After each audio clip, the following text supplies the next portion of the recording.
یا بنی اسرائیل اذکروا نعمتی التی انعمت علیکم، اے بنی اسرائیل، اسرائیل کو سمجھ لیجئے یہ مرکب لفظ ہے، اسم اسی سے اسیر بنا ہے، اسیر جو کسی کا قیدی ہوتا ہے۔ ایل عبرانی میں اللہ کے لیے ہے، اور اسرائیل کا ترجمہ ہے عبداللہ، اللہ کا غلام، اللہ کے ساتھ بندھا ہوا اس کی اطاعت کے قلاتے کے اندر۔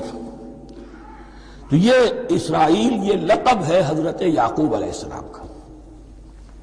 ان کے 12 بیٹے تھے، 12 بیٹوں سے جو نسل چلی وہ بنی اسرائیل ہے، انہی میں حضرت موسیٰ کی بعثت ہوئی اور تورات انہیں دی، پھر یہ ایک بہت بڑی امت بنے۔ ان پر 4 ادوار آ چکے تھے قرآن مجید کے نزول کے وقت تک۔ 2 مرتبہ اللہ کی رحمت کی بارشیں ہوئیں،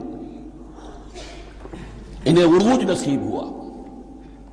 2 مرتبہ ان کو دنیا پرستی، شہوت پرستی، اللہ کے احکام کو پس و پیش ڈال دینے کی سزا میں عذاب کے کوڑے ان پر برسے۔ اس کا ذکر آئے گا سورہ بنی اسرائیل کے پہلے رکوع میں۔ اس کے بارے میں فرمایا، اے بنی اسرائیل ذرا یاد کرو میرے اس انعام کو جو تم پر ہوا۔ وہ انعام کیا ہے؟ میں نے تمہیں اپنی کتاب دی، نبوت سے سرفراز فرمایا، اپنی شریعت تمہیں عطا فرمائی، تمہیں داؤد، تمہارے اندر داؤد اور سلیمان جیسے بادشاہ اٹھائے جو بادشاہ بھی تھے، نبی بھی تھے۔ وَأَوْفُوا بِعَهْدِي، اور میرے وعدے کو پورا کرو تاکہ میں بھی اپنے وعدے کو پورا کروں۔ یہ وعدہ ہے جو کتاب استثناء جو ہے اولڈ ٹیسٹمنٹ کی، ڈیوٹرانومی، اس کے 18ویں باب کی آیت نمبر 18 اور 19 میں ہے۔ حضرت موسیٰ سے خطاب کر کے اس میں اللہ نے یہ الفاظ فرمائے، میں ان کے بھائیوں میں سے تیرے مانند ایک نبی برپا کروں گا اور اس کے منہ میں اپنا کلام ڈالوں گا، اور وہ وہی کچھ بتائے گا جو میں اس سے کہوں گا۔ یہ گویا کہ حضرت موسیٰ علیہ السلام کی امت کو بتایا جا رہا تھا کہ نبی آخر الزماں آئیں گے اور تمہیں انہیں قبول کرنا ہے۔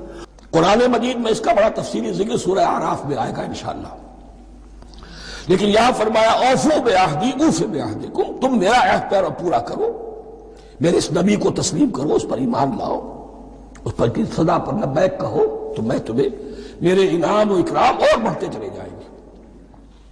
وَإِيَّايَ فَارْهَبُونِ، اور صرف مجھ سے ڈرو۔ وَآمِنُوا بِمَا أَنزَلْتُ مُصَدِّقًا لِمَا مَعَكُمْ، اور ایمان لاؤ اس پر جو میں نے نازل کیا ہے، جو تمہارے پاس جو تورات ہے اس کی تصدیق کرتے ہوئے آیا ہے۔ وَآمِنُوا بِمَا أَنزَلْتُ مُصَدِّقًا لِمَا مَعَكُمْ وَلَا تَكُونُوا أَوَّلَ كَافِرٍ بِهِ، اور دیکھو تم ہی سب سے پہلے ان کا کفر کرنے والے نہ بن جاؤ۔ تمہیں تو سب کچھ معلوم تھا، تم تو منتظر تھے، تم تو آخری نبی کے انتظار میں تھے اور ان کے حوالے سے دعائیں کیا کرتے تھے کہ اللہ اس نبی آخری زمان کے واسطے سے ہماری مدد فرما اور کافروں کے مقابلے میں ہمیں فتح عطا فرما۔ یہ آئے گا آگے چل کر اسی سورہ بقرہ کے اندر۔ لیکن اب تم ہی سب سے بڑھ کر کافر ہو گئے، تم ہی سب سے بڑھ کر دشمن ہو گئے۔ وَلَا تَكُونُوا أَوَّلَ كَافِرٍ بِهِ وَلَا تَشْتَرُوا بِآيَاتِي ثَمَنًا قَلِيلًا، اور دیکھو میری ان آیات کے عوض حقیر سی قیمت قبول نہ کرو۔ یہ آیات الہیہ ہیں، ان کو رد کر رہے ہو۔ وَلَا تَشْتَرُوا بِآيَاتِي ثَمَنًا قَلِيلًا وَإِيَّايَ فَاتَّقُونِ، اور صرف مجھ سے تقوی اختیار کرو، میرا تقوی اختیار کرو۔ وَلَا تَلْبِسُوا الْحَقَّ بِالْبَاطِلِ وَتَكْتُمُوا الْحَقَّ وَأَنْتُمْ تَعْلَمُونَ، اور نہ گڈمڈ کرو حق کے ساتھ باطل کو، اور مت چھپاؤ حق کو، ذرا حالے کہ تم جانتے ہو۔ وَأَقِيمُوا الصَّلَاةَ وَآتُوا الزَّكَاةَ، دیکھو نماز قائم کرو، زکوٰۃ ادا کرو۔ وَارْكَعُوا مَعَ الرَّاكِعِينَ، اور جھکنے والوں کے ساتھ جھکو۔ یہ اول تو رکوع کو انہوں نے اپنے ہاں سے خارج کر دیا تھا، ثانیاً باجماعت نماز ان کے ہاں ختم ہو گئی تھی۔ وَارْكَعُوا مَعَ الرَّاكِعِينَ، باجماعت نماز کی طرف اشارہ ہے۔ أَتَأْمُرُونَ النَّاسَ بِالْبِرِّ وَتَنْسَوْنَ أَنفُسَكُمْ، کیا تم لوگوں کو نیکی کا حکم دیتے ہو اور خود اپنے آپ کو بھول جاتے ہو؟ وَأَنْتُمْ تَتْلُونَ الْكِتَابَ، اور یہ سب کچھ تم کر رہے ہو اس حال میں کہ کہ کتاب پڑھتے بھی ہو، تورات پڑھتے ہو، صاحب تورات ہو۔ وَاسْتَعِينُوا بِالصَّبْرِ وَالصَّلَاةِ، اور مدد حاصل کرو دو چیزوں سے، صبر اور نماز۔ وَاسْتَعِينُوا بِالصَّبْرِ وَالصَّلَاةِ، صبر اور نماز۔ وَإِنَّهَا لَكَبِيرَةٌ، اور یقیناً یہ بہت بھاری شے ہے، بہت بھاری شے ہے۔ عام طور پر خیال یہ ہے کہ انہا کی ضمیر صرف صلاۃ کی طرف جاتی ہے، نماز بہت بھاری ہے۔ ایک رائے یہ ہے کہ نہیں، یہ پورے طرز عمل کی طرف جا رہی ہے۔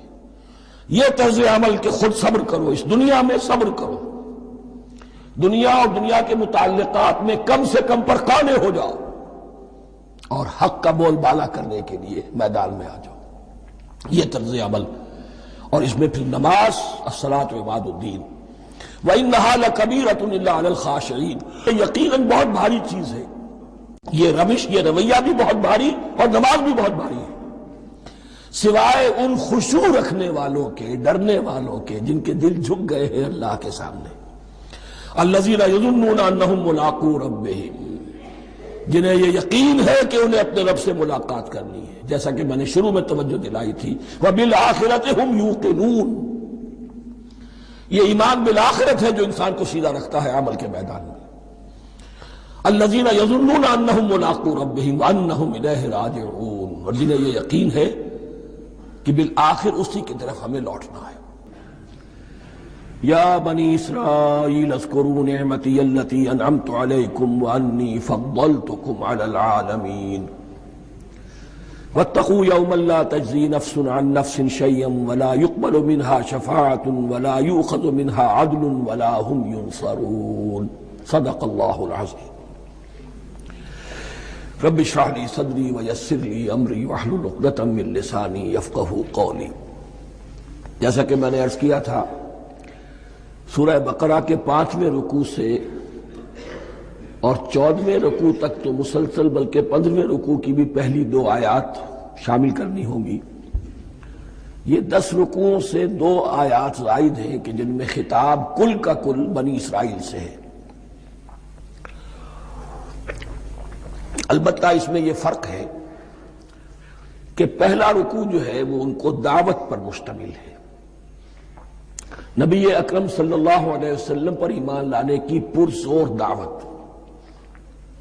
بقیہ یہ 9 رکوع جو ہیں یہ ان پر فرض قرارداد جرم ہے جو عائد کی جا رہی ہے۔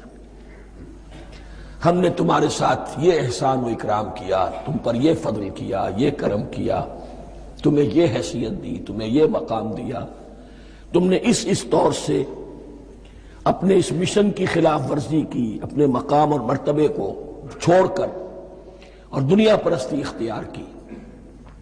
یہ جو 9 رکوع ہیں ان میں بنی اسرائیل کی تاریخ کا تو یوں سمجھیے کہ ایک بہت بڑا حصہ اور نمایاں اس کے فیچرز آئیں گے، لیکن یہ سمجھ لیجئے کہ اصل میں یہ امت مسلمہ کو بھی ایک پیشگی تنبیہ ہے، اور اس کو یوں سمجھیے کہ یہ 2 بریکٹس ہیں۔ 9 رکوعوں کا مضمون ان 2 بریکٹس کے درمیان ہے۔ یہ 2 آیتیں یہاں سے بریکٹ شروع ہو رہی ہیں، وہ 2 آیتیں ان پر بریکٹ، 5ویں رکوع کی یہ ہے بریکٹ کے باہر، اور یہ ضرب کھا رہی ہے مسلسل۔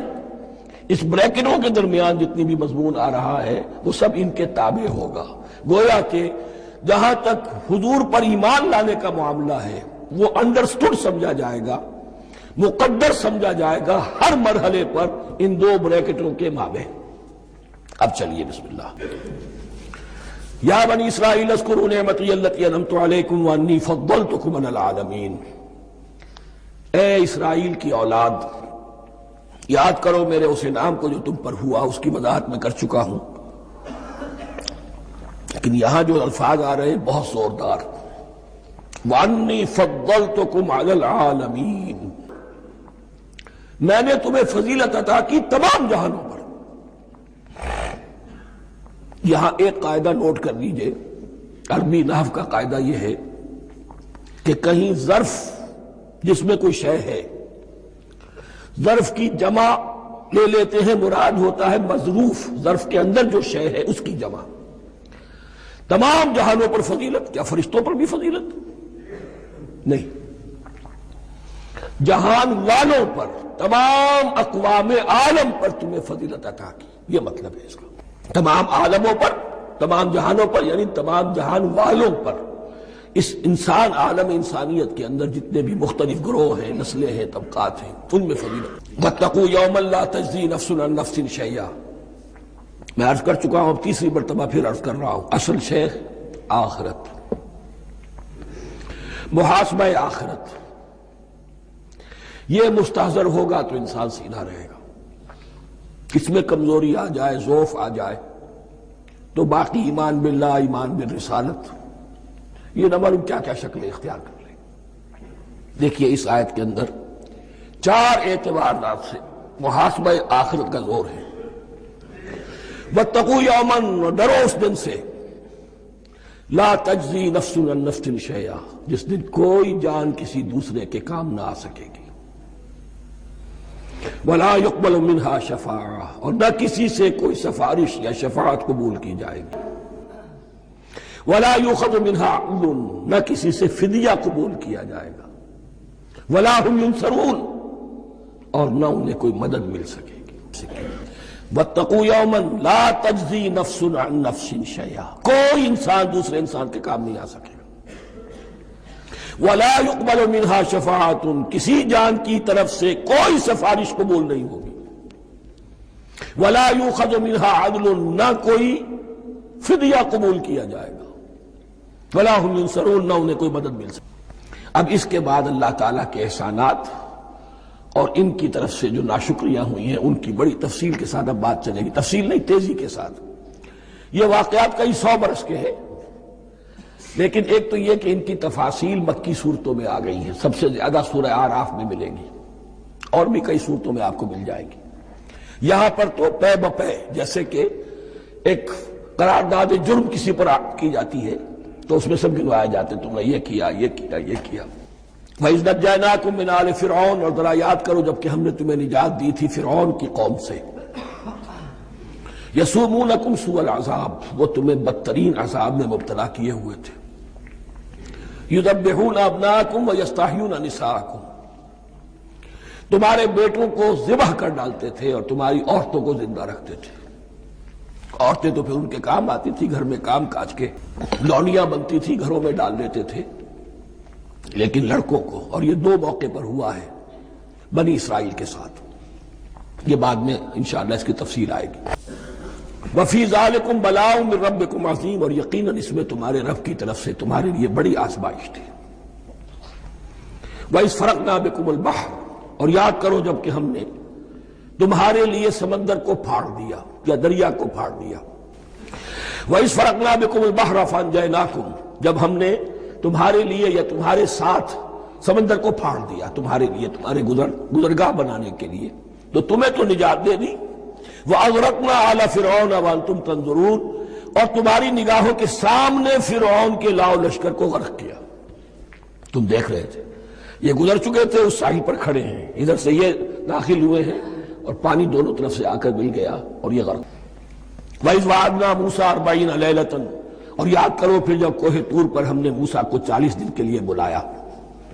ثُمَّ اتَّخَذْتُمُ الْعِجْلَ، ان کی غیر حاضری میں تم نے بچھڑے کی پرستی شروع کر دی، اسے معبود بنا لیا، من بعدہ، اس کی غیر موجودگی میں، وَأَنْتُمْ ظَالِمُونَ، تم بہت بڑا ظلم تھا جس کا ارتکاب کیا۔ إِنَّ الشِّرْكَ لَظُلْمٌ عَظِيمٌ، عظیم ترین ظلم جو ہے وہ شرک ہے، اور شرک جلی کی یہ شکل کہ بچڑے کو پوج رہے ہو۔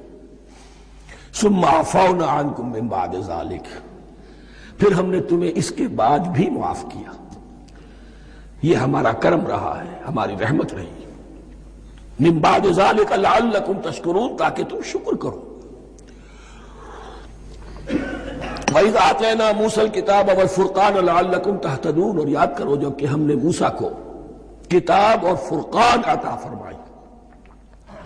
یہ فرقان حق اور باطل کے درمیان فرق کر دینے والی چیز، اور کتاب عام طور پر جو آتا ہے وہ شریعت کے لیے آتا ہے، شریعت بھی دی، کتاب بھی دی، اور فرقان بھی دیا، لعلکم تہتدون، تاکہ تم ہدایت پاؤ۔ وَإِذْ قَالَ مُوسَىٰ لِقَوْمِهِ، اور یاد کرو جب کہ کہا تھا موسیٰ نے اپنی قوم سے، یا قوم انکم ظلمتم انفسکم باتخاذکم العجل، اے میری قوم کے لوگوں، یقیناً تم نے اپنے اوپر بڑا ظلم کیا ہے بچڑے کو معبود بنا کر۔ فتوبوا الی بارئکم، پس توبہ کرو اپنے پروردگار، اپنے خالق کی جناب میں۔ باری اللہ تعالیٰ ہے، باری۔ فاقتلوا انفسکم، تو قتل کرو اپنے آپ کو۔ یہ چیز جو ہے تورات میں تفصیل سے آئی ہے، قرآن میں نہیں ہے۔ اسی اعتبار سے میں نے آپ کو بتایا تھا کہ تورات کا مطالعہ اس اعتبار سے مفید ہے کہ بہت سے واقعات جن کا قرآن میں ذکر ہے، اجمالاً اشارہ ہے، اس کی تفصیل کے لیے ہمیں تورات سے رجوع کرنا پڑتا ہے، ورنہ یہ کہ اس آیت کا صحیح مفہوم واضح نہیں ہوگا۔ فاقتلوا انفسکم، اپنے آپ کو قتل کرو، کیا معنی؟ یہ قتل مرتد کی سزا ہے۔ وہاں معلوم ہوتا ہے کہ حضرت موسیٰ نے یہ حکم دیا، 12 قبیلے تھے، ہر قبیلے میں سے کچھ لوگوں نے یہ کفر اور شرک کیا، باقی لوگوں نے نہیں کیا۔ انہیں حکم دیا گیا کہ اپنے قبیلے کے لوگ ان کو قتل کریں جو ان کے قبیلے میں سے اس کفر کے مرتکب ہوئے۔ انفسکم سے مراد یہ اپنے قبیلے کے لوگوں کو تم قتل کرو، اس لیے کہ قبائلی زندگی جو ہوتی ہے آپ کو معلوم ہے، اس میں کوئی اور قبیلہ ہاتھ لگا دے تو قبائلی عصبیت بھڑک اٹھے گی۔ 70,000 یہودی قتل ہوئے، اس سے بڑی توبہ اور ممکن نہیں، اس سے بڑا پرج، کسی بھی آئیڈیالوجیکل پارٹی کے اندر پرج بہت ضروری ہوتا ہے۔ کچھ لوگ آ گئے ایک نظریے کو قبول کر کے، رفتہ رفتہ نظریہ اوجل ہو گیا، کچھ مفادات، کچھ چودراہٹیں یہ مقدم ہو گئی، اسی سے جماعتیں خراب ہوتی ہیں، غلط راستے پہ پڑ جاتی ہیں، تحریکیں بھٹک جاتی ہیں۔ تو آئیڈیالوجیکل پارٹی، نظریاتی جماعتیں پرج کرتی رہتی ہیں کہ جو بھی ہمارے نظریے سے ہٹ گئے اب ان کو ہم کاٹ کر الگ، لیکن یہ کہ ان میں سے 70 لاکھ کو قتل کیا اپنے ہاتھوں سے۔ ہر قبیلے نے اپنے جو مرتد تھے ان کو اپنے ہاتھ سے قتل۔ فتوبوا الی بارئکم فاقتلوا انفسکم ذالکم خیر لکم عند بارئکم، یہی تمہارے لیے تمہارے رب کے نزدیک بہتر بات ہے۔ فتاب علیکم، تو اللہ نے تمہاری توبہ قبول کر لی۔ توبہ قبول کس طرح ہوئی؟ یہ تزکیہ ہوا ہے امت کا کہ ان میں سے جن لوگوں نے اتنی بڑی غلط حرکت کی ہے ان کو کاٹ کر، ذبح کر کے، ان کو قتل کر کے پھینک۔ انہ هو التواب الرحیم، یقیناً وہ تو ہے ہی بہت توبہ کا قبول فرمانے والا اور بہت رحم فرمانے والا۔ وَإِذْ قُلْتُمْ يَا مُوسَىٰ لَن نُّؤْمِنَ لَكَ حَتَّىٰ نَرَى اللَّهَ جَهْرَةً، ایک اور واقعہ ان کی تاریخ کا۔ اور یاد کرو جب کہ تم نے کہا تھا اے موسیٰ ہم تو تمہاری بات نہیں مانیں گے۔ ایمان کے بعد جب لام کا حرف آئے تو اس کے معنی صرف تصدیق کے ہوتے ہیں۔ لن نؤمن لک، ہم آپ کی بات کی تصدیق نہیں کریں گے، حتی نری اللہ جہرۃ، جب تک کہ ہم دیکھ نہ لیں اللہ کو عیاناً۔ ہمیں کیا پتا اللہ نے یہ کتاب دی آپ کو، آپ تو لے کر آ گئے، ہمارے سامنے تو پتھر کی کچھ تختیاں ہیں، اس پہ کچھ لکھا ہوا، کس نے لکھا ہمیں کیا پتا۔ اب دیکھیے ایک حضرت موسیٰ کی خواہش تھی رب ارنی انظر الیک، وہ کچھ اور شے تھی۔ یہ تخریبی ذہن ہے جو یہ کہہ رہا ہے کہ ہم بھی چاہتے ہیں کہ اللہ کو اپنی آنکھوں سے دیکھیں اور معلوم ہو کہ واقعی اس نے یہ کتاب آپ کو دی۔ فَأَخَذَتْكُمُ الصَّاعِقَةُ، تو تمہیں آپ پکڑا ایک بہت بڑی کڑک نے، ایک بہت بڑی کڑک ہوئی اور سب کے سب مردہ ہو گئے۔ وَأَنْتُمْ تَنظُرُونَ، تمہارے دیکھتے دیکھتے ایک کڑک نے تمہیں آ لیا۔ ثُمَّ بَعَثْنَاكُمْ مِنْ بَعْدِ مَوْتِكُمْ، پھر ہم نے تمہیں دوبارہ اٹھایا تمہاری موت کے بعد۔ ثُمَّ بَعَثْنَاكُمْ مِنْ بَعْدِ مَوْتِكُمْ لَعَلَّكُمْ تَشْكُرُونَ، تاکہ تم شکر کرو۔ وَظَلَّلْنَا عَلَيْكُمُ الْغَمَامَ وَأَنزَلْنَا عَلَيْكُمُ الْمَنَّ وَالسَّلْوَىٰ، اور ہم نے تم پر ابر کا سایہ کیا۔ اب 6 لاکھ کا قافلہ چل رہا ہے، سینائی پیننسولا، صحرا، کوئی اونٹ نہیں، کوئی سایہ نہیں، دق و دق، دھوپ کی تبش۔ تو اللہ کا فضل ہوا کہ ایک سائے کی طرح ابر جو ہے ان کے ساتھ ساتھ جہاں جہاں وہ جا رہے ہیں وہ ابر ان پر سایہ کیے۔ وَأَنزَلْنَا عَلَيْكُمُ الْمَنَّ وَالسَّلْوَىٰ، کھانے کو کچھ نہیں، تو من اور سلوہ نازل کیے گئے۔ من ایسے اترتا تھا رات کے وقت کہ جیسے شبنم کے قطرے ہوتے ہیں لیکن وہ ہوتا تھا کسی ایسی چیز کا جس میں شیرینی تھی، اور پھر وہ زمین پر آ کر جم کر وہ ایک گویا کے دانہ بن جاتے تھے، یہ ان کا اناج ہو گیا۔ کاربوہائیڈریٹ سپلائی اس سے ہو گئی، من سے۔ اور سلوا ایک خاص قسم کا پرندہ بٹیر کی شکل کا، جو بے پناہ بڑی تعداد میں ان کے بڑے بڑے جھنڈ آتے تھے شام کے وقت، اور وہ ان کے ڈیرا جہاں ہوتا تھا اس کے گرد وہ اتر آتے تھے، اور رات کی تاریکی میں یہ آسانی سے ان کو پکڑتے تھے، ان کو کھاتے تھے بھون کر، اور یہ ان کی پروٹین ہو گئی۔ پوری غذا جو ہے اللہ تعالیٰ نے ان کو فراہم کر دی۔ وَأَنزَلْنَا عَلَيْكُمُ الْمَنَّ وَالسَّلْوَىٰ كُلُوا مِن طَيِّبَاتِ مَا رَزَقْنَاكُمْ، کھاؤ ان پاکیزہ چیزوں کو جو ہم نے تمہیں عطا کی ہیں۔ وَمَا ظَلَمُونَا، ہم نے تو ان پر کوئی ظلم نہیں کیا، وَلَٰكِن كَانُوا أَنفُسَهُمْ يَظْلِمُونَ، لیکن وہ خود ہی اپنے اوپر ظلم ڈھاتے رہے، ہر قدم پر نافرمانی اور ناشکری۔ اس کی بھی ناشکری آگے آ جائے گی چل کر، من و سلوہ سے بھی ناشکری کی انہوں نے۔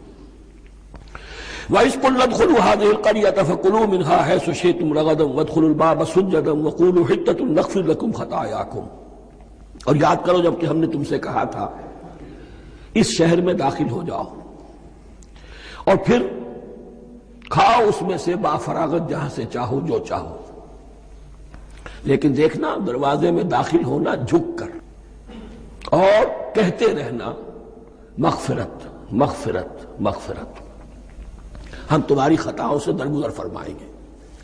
اس آیت کو سمجھنے کے لیے ذرا تاریخی بات سمجھ لیجئے۔ صحرائے سینا میں آنے کے بعد، اور یہ جو کتاب تورات انہیں مل گئی تھی، اس کے بعد حضرت موسیٰ علیہ السلام کے ہی زمانے میں انہیں جہاد اور قتال کا حکم ہوا۔ اس سے پوری قوم نے انکار کر دیا، یہ سورہ مائدہ میں آئے گا۔ اس پر اللہ تعالیٰ نے ایک سزا مسلط کر دی ان پر کہ 40 برس تک اسی صحرا میں بھٹکتے پھریں گے۔ اگر یہ ابھی قتال کرتے، جہاد کرتے، تو پورا فلسطین ان کے ہاتھ پر ابھی فتح کرا دیتے، لیکن چونکہ انہوں نے بزدلی دکھائی ہے، اب سزا یہ ہے فَإِنَّهَا مُحَرَّمَةٌ عَلَيْهِمْ 40 سَنَةً يَتِيهُونَ فِي الْأَرْضِ، اب 40 برس تک یہ اسی صحرا میں بھٹکتے پھریں گے، اور ارض فلسطین جو ان کے لیے ارض موعود تھی وہ ان پر حرام کر دی گئی 40 سال کے لیے۔ اس 40 سال کے عرصے میں حضرت موسیٰ کا بھی انتقال ہو گیا، حضرت ہارون کا بھی ہو گیا، اور اس عرصے میں ایک نئی نسل پیدا ہوئی۔ وہ جو غلامی کا داغ اٹھائے ہوئی نسل آئی تھی مصر سے، جن کے اندر مورل کیریکٹر جو ہے وہ بہت کمزور ہو جاتا ہے، غلامی کا یہ اثر ہوتا، وہ پوری نسل ختم ہو گئی، نئی نسل اب پیدا ہوئی۔ 40 برس صحرا میں پیدا ہوئے، یہی پلے بڑھے، ان میں اب ایک جذبہ تھا۔ حضرت موسیٰ کے پھر جو خلیفہ تھے یوشع ابن نون، جوشوا، تورات میں ان کا نام جوشوا ہے، یوشع، ان کی سرکردگی میں اب بنی اسرائیل کی اس نئی نسل نے قتال کیا، جنگ کی، اور پہلا شہر جو فتح ہوا وہ اریحا۔ آج بھی وہ شہر جو ہے جیریکو، جیریکو جو آپ دیکھتے ہیں خبروں کے اندر آتا ہے بار بار، اریحا اس کا پرانا نام ہے، یہ شہر فتح ہوا۔ اس فتح کی بات کا تذکرہ ہو رہا ہے۔ یاد کرو جب کہ ہم نے تم سے کہا تھا اس بستی میں، اس شہر میں داخل ہو جاؤ فاتحانہ، اور پھر جو کچھ یہاں ہے، جو نعمتیں ہیں ان سے متمتع ہو، کھاؤ پیو، لیکن داخل ہونا سجدہ کرتے ہوئے، مراد کیا، جھک کر، یعنی ایسا نہ ہو کہ تکبر کی وجہ سے تمہاری گردنیں اکڑ جائیں، گردنیں جھکا کر اللہ کا احسان مانو، یہ نہ سمجھو کہ یہ فتح تم نے حاصل کی۔ وَقُولُوا حِطَّةٌ، حتیٰ یحط تو کہتے ہیں جھاڑ دینے کو، تو اس کے معنی کیا ہے؟ اے اللہ ہمارے گناہ جھاڑ دے، مغفرت، اے اللہ ہمیں مغفرت، ہماری مغفرت فرما، جو خطائیں ہو گئی بخش دے۔ قُولُوا حِطَّةٌ، تمہاری زبان پر استغفار ہونا چاہیے، تمہاری گردنیں جھکی ہوئی ہونی چاہیے۔ نغفر لکم خطایاکم، اگر تم اس پر عمل کرو گے ہم تمہاری خطائیں جو ہیں انہیں معاف فرما دیں گے۔ وسنزید المحسنین، اور جو تم میں محسن ہوں گے انہیں اور بھی زیادہ دیں گے، اور انعام و اکرام آئیں گے۔ فبدل الذین ظلموا قولا غیر الذی قیل لہم، تو ان میں سے جو ظالم تھے، جو بد کردار تھے، انہوں نے بدل دیا، ایک اور قول اختیار کر لیا اس قول کی جگہ جو انہیں کہا گیا تھا حتہ حتہ، انہوں نے کہنا شروع کیا حنطہ حنطہ، ہمیں تو گیہوں چاہیے گیہوں چاہیے، یہ بعد میں ابھی آ جائے گا اگلے رکوع کے اندر، کہ من و سلوہ سے ان کی طبیعتیں بھر گئی تھی ایک ہی چیز کھا کھا کے۔ اب وہ کہہ رہے تھے کوئی چیز ہمیں جو ہے زمین کی روئیدگی میں سے، پیداوار میں سے، تو وہ ان کے زبان پر انہوں نے مذاق اڑاتے ہوئے گویا کہ حضرت موسیٰ علیہ السلام کے ذریعے سے حکم ملا ہے، استہزاء کر رہے ہیں، حطۃ کی بجائے حنطۃ۔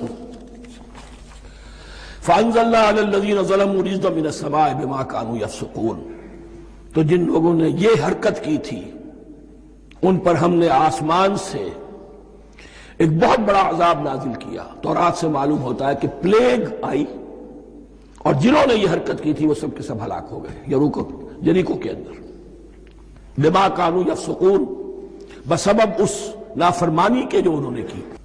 وَإِذِ اسْتَسْقَىٰ مُوسَىٰ لِقَوْمِهِ فَقُلْ اضْرِب بِّعَصَاكَ الْحَجَرَ، جو صحرائے تیہ میں جب بھٹک رہے تھے پھر اس کا ذکر۔ وَإِذِ اسْتَسْقَىٰ مُوسَىٰ لِقَوْمِهِ فَقُلْ اضْرِب بِّعَصَاكَ الْحَجَرَ، اور جب کہ موسیٰ کی قوم نے موسیٰ سے پانی طلب کیا۔ اب صحرا میں آپ کو معلوم ہے جہاں پڑاؤ تھا اب وہاں پانی نہیں ہے، 6 لاکھ ہو 7 لاکھ ہو، کتنے افراد ہو، پانی چاہیے۔ وَإِذِ اسْتَسْقَىٰ مُوسَىٰ لِقَوْمِهِ فَقُلْ اضْرِب بِّعَصَاكَ الْحَجَرَ، تو ہم نے کہا کہ اپنے عصا سے ضرب لگاؤ چٹان، فَانْفَجَرَتْ مِنْهُ اثْنَتَا عَشْرَةَ عَيْنًا، تو اس سے 12 چشمے پھوٹ بہے۔ فجر کہتے ہیں کسی شے کے پھٹ کر کوئی چیز برآمد ہو۔ فجر جو ہوتی ہے، فجر کا وقت رات کی تاریکی کا پردہ چاک ہوتا ہے اور سپیدہ سحر نمودار ہوتا ہے۔ فَانْفَجَرَتْ مِنْهُ اثْنَتَا عَشْرَةَ عَيْنًا، تو 12 چشمے پھوٹ بہے۔ قَدْ عَلِمَ كُلُّ أُنَاسٍ مَشْرَبَهُمْ، یہاں اناس سے کیا مراد ہے؟ ہر قبیلہ، ہر قبیلے نے اپنا گھاٹ معین کر لیا۔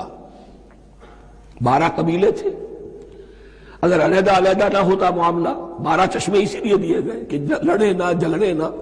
پانی تو بہت بڑی چیز ہے، کہیں پانی پینے پلانے پہ جھگڑا اور کہیں گھوڑا آگے بڑھانے پہ جھگڑا، یہ تو قبائلی زندگی کے اندر ہوتی تھی۔ تو اس اعتبار سے اللہ تعالیٰ نے ان کے لیے یہ سہولت کی کہ 12 چشمے پھوٹ بہے۔ قد علم کل اناس مشربہم، ہر ایک نے اپنا گھاٹ جان لیا، معین کر لیا۔ کلوا واشربوا من رزق اللہ، گویا کہ کہہ دیا گیا کہ کھاؤ اور پیو اللہ کے رزق میں سے۔ ولا تعثوا فی الارض مفسدین، اور زمین میں فساد مچاتے نہ پھرو۔ کھانے پینے کے لیے پانی بھی ادھر آ گیا، کھانے کے لیے من و سلوہ آ گیا۔ اب دیکھیے ان کی ناشکری۔ وَإِذْ قُلْتُمْ يَا مُوسَىٰ لَن نَّصْبِرَ عَلَىٰ طَعَامٍ وَاحِدٍ، یاد کرو جب کہ تم نے کہا تھا اے موسیٰ ہم ایک کھانے پر تو صبر نہیں کر سکتے، کھا کھا کے بکتا گئے ہیں من و سلوہ۔ فَادْعُ لَنَا رَبَّكَ، تو ذرا اپنے رب سے دعا کرو، پکارو ہمارے لیے اپنے رب کو۔ یخرج لنا، وہ نکالے ہمارے لیے، مما تنبت الارض، زمین کی روئیدگی اور پیداوار میں سے، نباتات ارضی میں سے، من بقلہا، اس کی ترکاریاں، وقصائہا، اور ککڑیاں، کھیرے اور ککڑیاں، ان سب کے لیے یہ لفظ ہے۔ وفومہا، ایک ترجمہ گیہوں کیا گیا ہے لیکن میرے نزدیک زیادہ صحیح ترجمہ ہے لہسن، اور سرائے کی زبان میں بھی اور ممکن ہے کہ سندھی میں بھی ہو تھوم کہتے ہیں لہسن کو، یہ فوم کی بدلی ہوئی شکل ہے، اس لیے کہ یہی علاقہ ہے جس میں عرب آئے تھے، تو عربوں کی زبان کے بہت سے الفاظ جو ہیں اس سرائے کی زبان میں خاص طور پر وہ بہت زیادہ، تو تھوڑی سی شکل بدل کر وہ کافی تعداد میں موجود ہے۔ وعدسہا، اور دال خاص طور پر مسور کی، وبصلہا، اور پیاز۔ اب جو چٹخارے جس سے بنتے ہیں سالن کے، ان کی زبانیں وہ چٹخارے مانگ رہی۔ ظاہر بات ہے کہ اگر وہ سلوا بھی تھا، بٹیرا ہے، اسے آگ کے اوپر ذرا سا تپایا اور کھایا، وہ ایک ہی خاص قسم کی غذا ہے جو چل رہی ہے۔ اسی طرح من جو ہے وہ ایک خاص قسم کا سیریل ان کے لیے بن گیا ہے۔ لیکن یہ جو چٹخارے ہیں یہ تو لہسن سے ہے، پیاز سے ہے، ترکاریوں سے ہے، ان تمام چیزوں سے، دال کا اپنا ایک ذائقہ ہے۔ قَالَ تَسْتَبْدِلُونَ الَّذِي هُوَ أَدْنَىٰ بِالَّذِي هُوَ خَيْرٌ، حضرت موسیٰ نے فرمایا کیا تم وہ شے بدلے میں لینا چاہتے ہو اس کے، کیا وہ شے جو کمتر ہے بدلے میں چاہتے ہو اس کے کہ جو بہتر ہے؟ من و سلوہ کہیں بہتر ہے اللہ کی طرف سے تمہیں دیا گیا ہے، تم اس سے تمہارا جی بھر گیا ہے، اس کو ہاتھ سے دے کر چاہتے ہو کہ یہ ادنا چیزیں تمہیں ملے، اہبطوا مصرا، اب یہ لفظ آ گیا اہبطوا. اب ظاہر بات ہے یہ آسمان سے زمین پر اترنے کے لیے لفظ نہیں ہے اہبطوا یہاں. اس کا ترجمہ صحیح ہوگا سیٹل ڈاؤن سم ویئر. اگر زمین کی یہ چیزیں چاہیے تو کہیں سیٹل ہو جاؤ اور کاشت کرو، بیج ڈالو، آبیاری کرو، یہ ساری چیزیں تمہیں مل جائیں. اہبطوا مصرا، کہیں سیٹل ڈاؤن ہو جاؤ، کہیں اتر پڑو کسی بستی میں، کسی علاقے میں. فَإِنَّ لَكُمْ مَا سَأَلْتُمْ، تمہیں مل جائے گا جو کچھ کہ تم نے مانگا. بہرحال اس وقت یہ جو ہے، میں نے جیسا کہ عرض کیا تھا کہ یہ ہے تاریخ بنی اسرائیل کی، لیکن خوشترا باشد کے سر دل براں، گفت آیت در حدیث دیگراں. یہ ہمارا نقشہ ہے آج اس آیت میں. ضربت علیہم الذلۃ والمسکنۃ وباءوا بغضب من اللہ. اور یہ کیوں؟ ذالک بانہم کانوا یکفرون بآیات اللہ، یہ اس لیے کہ وہ اللہ کی آیات کا انکار کرتے رہے. وَيَقْتُلُونَ النَّبِيِّينَ بِغَيْرِ الْحَقِّ، اللہ کے نبیوں کو ناحق قتل کرتے رہے. ذَلِكَ بِمَا عَصَوْا وَكَانُوا يَعْتَدُونَ، اور یہ ہوا ان کی نافرمانیوں کی وجہ سے اور حد سے تجاوز کرنے کی وجہ سے. ان الذين آمنوا والذين هادوا والنصارى والصابئين من آمن بالله واليوم الآخر وعمل صالحا فلهم أجرهم عند ربهم ولا خوف عليهم ولا هم يحزنون. یقیناً جو لوگ ایمان لائے، اور اس سے مراد ہے جو ایمان لائے حضور پر، محمد پر صلی اللہ علیہ وسلم، والذین ہادوا، اور جو یہودی ہو گئے، والنصارى، اور نصرانی، والصابئین، اور صابی وہ لوگ تھے عراق کے علاقے میں رہتے تھے جو کہتے تھے کہ ہم دین ابراہیمی پر ہیں، لیکن ان کے ہاں بھی بہت کچھ بگڑ گیا تھا. جیسے حضرت ابراہیم کی نسل، حضرت اسماعیل کی نسل بگڑ گئی تھی، تو اس طرح وہ بھی بگڑ گئے تھے. ستارہ پرستی زیادہ تر ان کے ہاں تھی. من آمن باللہ والیوم الآخر، جو کوئی بھی ایمان لایا اللہ پر اور یوم آخر پر، وعمل صالحا، اور اس نے عمل کیے اچھے، فلہم اجرہم عند ربہم، تو ان کے لیے محفوظ ہے ان کا اجر ان کے رب کے پاس. ولا خوف علیہم ولا هم یحزنون، اور نہ ان پر کوئی خوف ہوگا اور نہ وہ کسی حزن سے دوچار ہوں گے. وآمنوا بما انزلت مصدقا لما معکم ولا تکونوا اول کافر به ولا تشتروا بآیاتی ثمنا قلیلا وإیایا فاتقون. اس حوالے سے یوں سمجھیے اب اس آیت کو کہ یہاں پر کچھ الفاظ محذوف مانے جائیں گے. ان الذین آمنوا والذین ہادوا والنصارى والصابئین من آمن باللہ والیوم الآخر وعمل صالحا فی ایامہم فلہم اجرہم عند ربہم ولا خوف علیہم ولا هم یحزنون. ہر دور میں، جبکہ ابھی حضرت عیسیٰ نہیں آئے تھے، تو جو بھی یہودی تھے اس وقت تک، حضرت موسیٰ کے ماننے والے، وہ جو بھی اللہ پر ایمان رکھتے تھے اور نیک عمل کرتے تھے، آخرت کو مانتے تھے، ان کی نجات ہو جائے گی. لیکن حضرت عیسیٰ کے آنے کے بعد ان کو نہیں مانا، اب وہ کافر قرار پائے. لیکن اب حضرت عیسیٰ کے آنے کے بعد جب تک حضور نہیں آئے، جو بھی مانتا ہے، لیکن یہ کہ شرط یہی ہوگی کہ اپنے اپنے زمانے میں، اصل میں نفی جس بات کی جا رہی ہے وہ یہ ہے کہ یہ نہ سمجھو کہ کسی گروہ میں ہونے سے نجات ہوتی ہے. نجات کسی گروہ میں ہونے کی وجہ سے نہیں ہے، نجات کی بنیاد ایمان اور عمل صالح ہے. کسی رسول پر ایمان لانا، اپنے دور کے رسول پر، وہ تو لازم ہے، لیکن یہ ہے کہ اس پر ایمان تو لے آئے اور وہ عمل صالح نہیں ہے تو نجات نہیں ہوگی. تو یہ اپنے اپنے دور میں، اپنے اپنے زمانے میں ہر امت کے لیے، وَلِكُلِّ أُمَّةٍ أَجَلٌ، قرآن مجید کے ایک مقام پر آیا ہے، ہر امت کے لیے ایک خاص معین مدت ہے. اس معینہ مدت میں اب ظاہر بات ہے جو لوگ حضور کی بعثت سے پہلے فوت ہو گئے، ان پر تو کوئی ذمہ داری نہیں تھی حضور پر ایمان لانے کی، اور ایسے لوگ تھے.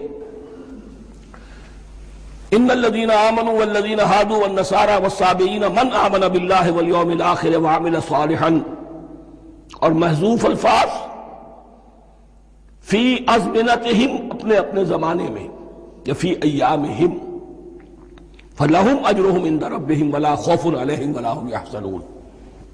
وَإِذْ أَخَذْنَا مِیثَاقَکُمْ وَرَفَعْنَا فَوْقَکُمُ الطُّورَ، اور ذرا یاد کرو جب کہ ہم نے تم سے عہد لیا، قول و قرار لیا، اور تمہارے اوپر اٹھا دیا طور کو، پہاڑ کو.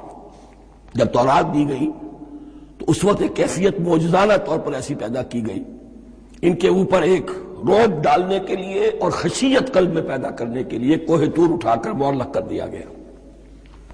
اس وقت کہا گیا خذوا ما آتیناکم بقوۃ، تو اس قول و قرار کے وقت ایک معجزے کی شکل یہ ہوئی تھی، وَإِذْ أَخَذْنَا مِيثَاقَكُمْ وَرَفَعْنَا فَوْقَكُمُ الطُّورَ خُذُوا مَا آتَيْنَاكُمْ بِقُوَّةٍ وَاذْكُرُوا مَا فِيهِ لَعَلَّكُمْ تَتَّقُونَ، پکڑو اس کو مضبوطی کے ساتھ جو ہم نے تمہیں دیا ہے، اس حدیث، اس کتاب کو، تورات کو، اس شریعت کو، ان احکام کو، وَاذْكُرُوا مَا فِيهِ، اور یاد رکھو اسے جو کچھ کہ اس میں ہے، لَعَلَّكُمْ تَتَّقُونَ، تاکہ تم بچ سکو۔ ثُمَّ تَوَلَّيْتُم مِّن بَعْدِ ذَلِكَ، پھر تم نے روگردانی کی اس کے بعد، اس میثاق کو توڑا۔ ثم تولیتم من بعد ذلك فلولا فضل اللہ علیکم ورحمتہ لکنتم من الخاسرین، پھر اگر اللہ کا فضل تمہارے شامل حال نہ ہوتا اور اس کی رحمت تمہاری دستگیری نہ کرتی رہتی، بار بار تمہیں معاف کیا، تمہیں مہلت دی، تو اگر یہ چیز نہ ہوتی تو اسی وقت سے تم خسارہ پانے والے اور تباہ ہونے والے ہو جاتے۔ وَلَقَدْ عَلِمْتُمُ الَّذِينَ اعْتَدَوْا مِنْكُمْ فِي السَّبْتِ، اور تمہیں خوب معلوم ہے تم میں سے وہ لوگ جنہوں نے سبت کے قانون کو توڑا، حد سے تجاوز کیا۔ یہ واقعہ تفصیل کے ساتھ سورہ اعراف میں آئے گا۔